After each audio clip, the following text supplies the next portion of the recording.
بتهمة الاغتصاب، سعد المجرد يواجه طلبا للنيابة الفرنسية بسجنه 7 سنوات.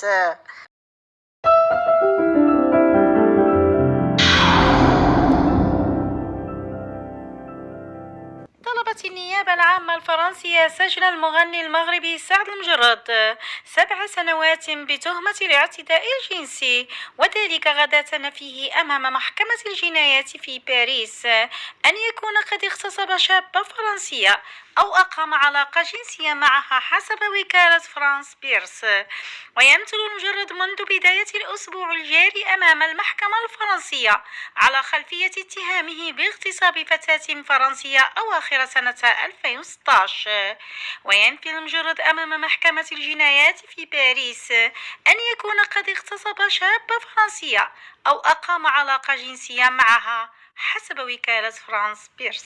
في سياق آخر، أثار الرابور المغربي طه فحصي المعروف بالغران دي توتو جدلا واسعا بمنصات التواصل الاجتماعي بعد استغرابه من تضامن النشطاء مع النجم المغربي سعد المجرد في قضيته المتعلقة بالاغتصاب المروع وكذا العنف.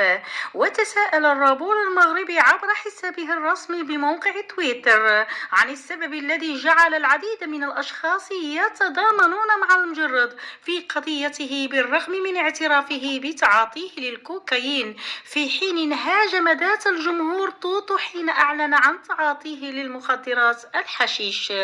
وقال طه فحصي عبر ذات المنصة: البيضيه والحشيش لا، مضيفة سكتت لي الحجرة زاهية في استوديو وحتى في التويتر.